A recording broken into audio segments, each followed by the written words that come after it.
చూస్తే హైదరాబాద్లోని బీజేపీ రాష్ట్ర కార్యాలయంలో కిషన్ రెడ్డి మీడియాతో మాట్లాడారు.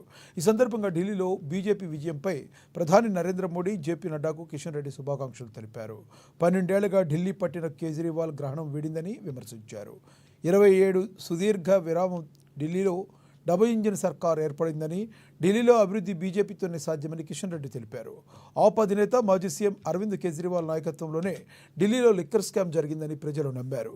లిక్కర్ స్కామ్పై వారి తీర్పును వెల్లడించారన్నారు. ఆప్ ఓటంలో లిక్కర్ స్కామ్దే ప్రధాన పాత్రని కిషన్ రెడ్డి చెప్పారు. అవినీతికి వ్యతిరేకంగా పోరాడతామని రాజకీయాల్లోకి వచ్చిన కేజ్రీవాల్ చివరికి ఆయనే అవినీతికి చిరునామాగా మారిపోయారని విమర్శించారు. అవినీతిలో కూరుకుపోతే ఏం జరుగుతుందో ఢిల్లీ ఫలితాలు ఉదాహరణగా పేర్కొన్నారు. ఢిల్లీ లిక్కర్ స్కామ్ అక్కడికే పరిమితం కాలేదన్నారు.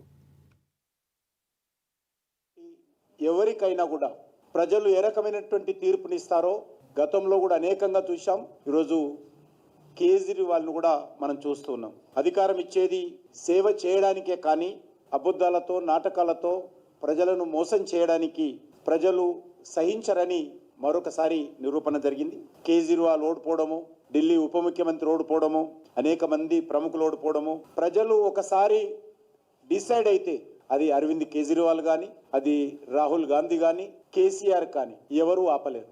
కాంగ్రెస్ పార్టీ వైపు, కాంగ్రెస్ పార్టీ యొక్క దీనస్థితి వైపు కూడా చూస్తే ఈరోజు అందరికీ జాలి కలుగుతుంది. రాహుల్ గాంధీ ఆయన నాయకత్వం చేపట్టిన తర్వాత ఎన్నో ఓటమో ఈరోజు కంప్యూటర్ ద్వారా లెక్క పెట్టాల్సినటువంటి పరిస్థితి ఏర్పడింది. రాహుల్ గాంధీ నాయకత్వం పైన కాంగ్రెస్ పార్టీ కార్యకర్తలకే విశ్వాసం లేదు. ఇక దేశ ప్రజలు ఏ రకంగా విశ్వసిస్తారు? 2014లో పెద్ద సున్నా, 2019లో పెద్ద సున్నా, 19లో 2024లో పెద్ద సున్నా. పార్లమెంట్ ఎన్నికలు అయితే ఒక సీటు, అదేవిధంగా అసెంబ్లీ ఎలక్షన్స్కి వచ్చినట్లయితే 2015లో, 2020లో, 2025లో ఈ 3 అసెంబ్లీ ఎన్నికల్లో కూడా ఒక్క సీటు కూడా కాంగ్రెస్ పార్టీ గెలవలే. ఒకసారి సున్నాతో డక్అవుట్ అయితే రెండోసారి గోల్డెన్ డక్ అంటారు. ఇలా మూడోసారి డక్అవుట్ అయితే డైమండ్ డక్ ఖాతాలో రాహుల్ గాంధీ నాయకత్వంలో కాంగ్రెస్ పార్టీ ఢిల్లీలో పనిచేస్తూ ఉంది.